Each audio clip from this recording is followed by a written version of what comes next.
محرم کے حوالے سے ایک بات کر لوں. یہ 10 محرم کا روزہ, رسول اللہ صلی اللہ علیہ وسلم نے ارشاد فرمایا کہ عاشورہ کا روزہ مجھے اللہ کی رحمت سے امید ہے کہ 1 سال کے گناہوں کا کفارہ ہے. تو بڑی فضیلت ہے.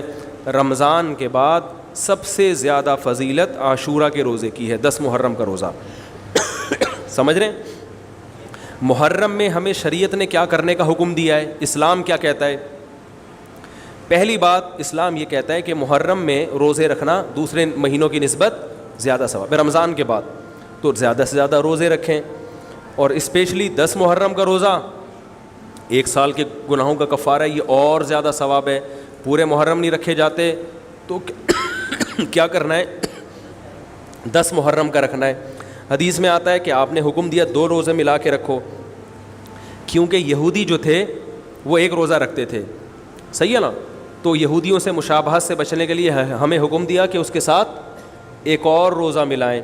تو علماء یہ کہتے ہیں کہ آج کل یہودی 10 محرم کا روزہ نہیں رکھتے, تو اب مشابہت ختم ہو گئی ہے. تو اگر کوئی 9, 10 یا 10, 11 کا رکھ لے تو اچھی بات ہے, نہیں تو صرف 10 محرم کا بھی رکھ لے تو بھی انشاءاللہ پورا ثواب ملے گا, کیونکہ اب اس میں مشابہت رہی نہیں ہے. سمجھ رہے ہیں کہ نہیں سمجھ رہے؟ یہ کرنے کا کام ہے. دوسرا کام, محرم میں گناہ دوسرے مہینوں کی نسبت زیادہ, اس کی قباحت زیادہ بڑھ جاتی ہے, کیونکہ 4 مہینے محترم ہیں, شوال, ذی قعدہ, ذی الحجہ, محرم اور رجب. یہ 4 مہینے جو ہیں اسلام میں اشہر حرم کہلاتے ہیں. قرآن کہہ رہا ہے فلا تظلموا فیہن انفسکم, ان میں اپنی جانوں پہ ظلم مت کرو. یہ ماتم کرنا بھی تو ظلم ہے نا اپنی جان پہ. تو اللہ نے فرمایا ان 4 مہینوں میں اپنی جان پہ ظلم مت کرو. کسی بھی طرح سے ظلم ہو, جسمانی ظلم ہو, روحانی ظلم ہو. جسمانی ظلم ماتم کر کے بھی ہو سکتا ہے, اور انگاروں پہ چل کے بھی ہو سکتا ہے, اپنے آپ کو پیٹ کے بھی ہو سکتا ہے. روحانی ظلم کیا ہے؟ گناہ کر کا. تو نہ گناہ کرنے کی اجازت, نہ کسی اور طرح سے. عام مہینوں میں بھی ظلم کی اجازت نہیں ہے, نہ اپنے اوپر اور نہ کسی اور پر. تو ان 4 مہینوں میں ظلم کی نوعیت بڑھ جاتی ہے. سمجھ رہے ہیں؟ یہ ایک محرم کی فضیلت ہے اسلام میں.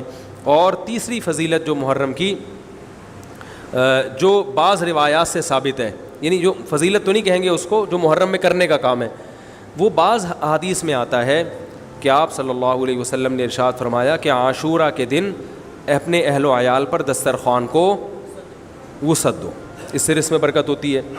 لیکن یہ جو حدیث ہے یہ ضعیف ہے, سند کے لحاظ سے پاورفل اور مضبوط نہیں ہے. بعض علماء نے کہا کہ اس کثرت طرق کی وجہ سے حسن کے درجے کو پہنچ گئی ہے. ہمارے ہی بعض اکابر علماء کی رائے ہے, علماء جو بر صغیر کے علماء, بڑے بڑے علماء ہیں, میں نام نہیں ذکر کرتا لیکن بہت بڑی اپر لیول کے علماء ہیں, ان کی رائے یہ ہے کہ یہ ضعیف, اتنی ضعیف نہیں ہے کہ بالکل ہی مسترد کر دی جائے, ٹھیک ہے نا, اور تعدد طرق کی وجہ سے درجہ حسن کو پہنچ گئی ہے. علامہ ابن تیمیہ رحمہ اللہ تعالی, جن کو سعودی عرب میں بہت فالو کیا جاتا ہے, ان کی رائے اور سلفی علماء کی رائے, جو سعودی عرب کے العثیمین, بن باز وغیرہ تھے, ان کی رائے یہ کہ یہ حدیث بالکل صحیح نہیں ہے, اور اس کی کوئی حیثیت نہیں ہے کہ دسترخوان کو وسیع کیا جائے اور عاشورہ کے دن کھانا کھلایا جائے. سمجھ رہے کہ نہیں سمجھ رہے؟ لیکن جو دوسری طرف معتدل علماء, معتدل سے مراد میں ان کو برا نہیں کہہ رہا, لیکن وہ انہوں نے حدیث کی جو, اب اگر آپ سندوں کی تحقیق کریں گے تو اس کو بالکل من گھڑت قرار دینا درست نہیں ہے. اگر سندوں کی تحقیق کریں گے تو ایسا معلوم ہوتا ہے کہ علامہ ابن تیمیہ رحمہ اللہ تعالی, جو ہمارے لیے قابل احترام ہے, انہوں نے اس حدیث کو رد کرنے میں تھوڑا مبالغہ سے کام لیا, غلو کیا ہے. ایسا نہیں ہے کہ بالکل ہی اس کی کوئی ویلیو نہیں ہے. تو ضعیف روایتیں ہیں لیکن کثرت طرق کی وجہ سے درجہ حسن کو پہنچ گئی ہیں. سمجھ رہے کہ نہیں سمجھ رہے؟ اس وجہ سے بعض علماء کی رائے, بلکہ جمہور کی رائے یہی ہے کہ محرم میں اگر کوئی اپنے بچوں کو جمع کر کے اچھا کھانا کھلا دیتا ہے 10 محرم کو, اور یہ حلیم شاید یہیں سے نکلا ہے, شاید یہیں سے نکلا ہے کہ یوں تو وہ اچھا کھانا ہو جائے گا, تو وہ کہتے ہیں کوئی حرج نہیں ہے. لیکن ایک بات جو دوسرے علماء کہتے ہیں, جو میری بھی سمجھ میں آتا ہے, بلکہ میں نے پہلے کہیں پڑھا تو نہیں, میرا دماغ اس طرف گیا, لیکن اس کی تائید میں علماء کے فتاویٰ مل گئے. دیکھو, اگر کوئی حدیث ضعیف ہو یا حسن ہو تو صرف حسن ہونا کافی نہیں ہے، یہ دیکھا جائے گا کہ یہ دوسری صحیح حدیثوں سے ٹکرا تو نہیں رہی ہے. یہ بھی ایک فقہ کا اصول ہے کہ اگر ایک کمزور چیز ہے لیکن وہ طاقتور دلیل سے ٹکرا رہی ہے تو پھر اس کمزور چیز کو بالکل رد کیا جائے گا. تو عاشورہ کے دن روزہ رکھنے کا حکم ہے، یہ بالکل بخاری مسلم کی صحیح حدیث سے ثابت ہے. اور جو کھانا کھلانے والی روایت ہے وہ اس ٹکر کی نہیں، اس کو تو ابن تیمیہ جیسے محقق نے بالکل ہی کالعدم قرار دے دیا، بعض عرب علماء نے بھی بالکل کالعدم قرار دے دیا، اگرچہ ہماری رائے ہے کہ بالکل کالعدم نہیں ہے، لیکن بہرحال اس میں محدثین کا بڑا اختلاف ہوا ہے. جبکہ روزہ رکھنے والی جو روایات ہیں وہ بالکل بے غبار ہیں، ان کو سب صحیح مانتے ہیں. تو کھانا کھلانا اور روزہ جمع بولو بھائی نہیں ہو سکتا، اس لیے کہ اگر وہ روزے کا دن ہے تو کھانے کا دن نہیں ہے، کھانے کا دن ہے تو روزے کا نہیں. ابن تیمیہ رحمہ اللہ تعالیٰ کی رائے یہ ہے کہ بعض لوگوں نے شیعہ کی مخالفت میں غلو کیا ہے. شیعہ نے اس دن کو چونکہ منحوس بنا دیا 10 محرم کو، تو انہوں نے مخالفت میں اس دن کو ایک سیلیبریٹ کرنے کے لیے نا کھانا کھلانے کا حکم دے دیا کہ ہم منحوس نہیں سمجھتے بلکہ اس کا کیا کریں گے اپوزٹ کے کھاؤ اور کھلاؤ. تو انہوں نے کہا یہ بھی غلو ہوا ہے. دوسری طرف بھائی منحوس نہیں ہے، مبارک ہے ہماری نظر میں، لیکن اتنا مبارک کہ اس میں کھانا کھلانا اور یعنی عید والا عنصر کھانا کھلانا تو عید کے دن ہوتا ہے نا، تو عید نہیں ہے بہرحال. تو یہ بھی بڑی جاندار بات، اگرچہ یہ عقلی دلیل ہے مگر یہ ایسی نہیں ہے کہ بالکل اس کو کالعدم قرار دے دیا جائے. تو اب علماء نے دونوں حدیثوں کو تطبیق کی کوشش کی علماء نے کہ بھئی کھانا بھی کھلاؤ اور روزہ بھی رکھو، افطاری میں کھلا دو، سحری اور افطاری میں. تو بات یہ ہے کہ افطاری میں اگر آپ کھلائیں گے تو وہ 11 محرم شروع ہو چکی ہوگی، وہ 10 محرم بولو بھائی نہیں رہے گی. دوسرا سحری میں جو کھلانے کا مسئلہ ہے نا، سحری میں تو سحری میں جب ہم کوئی کہتے ہیں نا فلاں دن یہ کام کرنا ہے فلاں دن، تو اس سے لغت میں جو ذہن میں متبادر ہوتا ہے نا وہ دن کا وقت ہے، وہ 3:30 پونے 4 کا وقت نہیں ہوتا. یہی وجہ ہے کہ جو لوگ اس حدیث پر عمل کرتے ہیں عاشورہ والی، وہ دن میں کھانا کھلاتے ہیں، دوپہر کے ٹائم لنچ کرتے ہیں. وہ افطاری میں تو ویسے ہی دسترخوان وسیع ہوتا ہے بھوک کی وجہ سے. ارے بابا وہ تو ویسے ہی بچوں کو جب روزہ رکھا ہوا ہے تو اچھا کھلاؤ، سحری اچھی کراؤ، اور افطاری وہ تو ویسے ہی بھوک کی وجہ سے رمضان میں دیکھو نا کیسے کھلے دسترخوان ہوتے ہیں.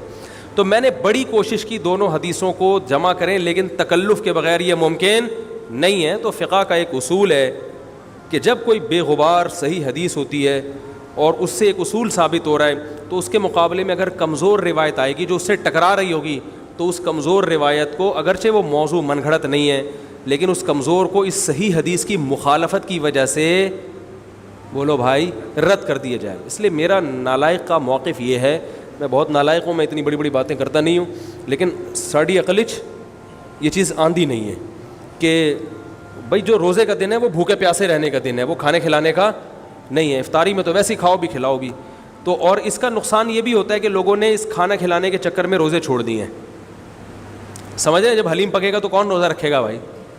ساری رات گھوٹا لگے گا حلیم کا کہ کل دسترخوان وسیع کرنا ہے، تو پھر روزہ گیا، وہ تو تیل لینے گیا، روزہ کون رکھے گا روزہ؟ تو وہ حدیث صحیح حدیث کی بالکل اس میں ٹائٹ قسم کی مخالفت ہو رہی ہے. ٹھیک ہے نا؟ تو نالائق کی رائے، پھر بھی اگر کوئی دوسرے علماء کی رائے کو فالو کرتا ہے تو وہ کھائے بھی کھلائے بھی. میں کہتا ہوں جو مضبوط چیز ہے اس کو لینا چاہیے، جو کمزور چیز ہے اس کو چھوڑ دینا چاہیے. ہمارے حضرت مفتی رشید احمد صاحب رحمہ اللہ ایک بات کہتے تھے کہ جہاں کھانا کھلانے کی حدیث آئے گی نا وہاں مسلمان اس کو لے ہی لے گا. کھانے پینے کی جہاں بات آئے گی مسلمان کیا کرتا ہے؟ وہ کہتا ہے بھائی یہ صحیح ہے، یہ بالکل صحیح حدیث ہے. ٹھیک ہے نا؟ وہ کیا کرتا ہے؟ جن علماء کی تحقیق ہے وہ تو تحقیق سے کہہ رہے ہیں، لیکن عام پبلک کی عادت یہ ہوتی ہے کہ فتویٰ بھی اسی کا فالو کریں گے جہاں کھلانے کا تذکرہ آ رہا ہو.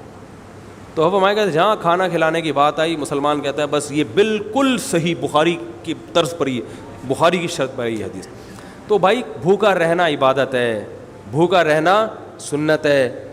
بچوں کو تو ویسے ہی کھلاؤ عاشورہ ہو یا نہیں ہو، اور سحری افطاری کرا دو اچھی سی، روزہ رکھواؤ. اور جو بالکل چھوٹے بچے ہیں وہ تو ویسے ہی کھاتے ہیں. تو اس لیے، اور پھر اس کا نقصان کیا ہو رہا ہے؟ حلیم کے گھوٹے لگ رہے ہیں پوری رات بیٹھ کے. اس کے الگ نقصانات ہیں، سبیلیں لگ رہی ہیں. حضرت حسین رضی اللہ تعالیٰ عنہ تو کربلا میں شدید گرمی میں بھوکے اور پیاسے اپنی جان دیتے ہیں اور یہاں ہم کیا کر رہے ہیں, کھانا کھا رہے ہیں, دیگیں پکا رہے ہیں, شربت پی رہے ہیں. تو یہ بات عقل میں آنے والی نہیں ہے. تو عاشورہ کے دن کی مناسبت سے روزہ ہی ہے, وہ روزہ رکھنے کا دن ہے. اللہ تعالیٰ عمل کی توفیق عطا فرمائے. وما علینا الا البلاغ.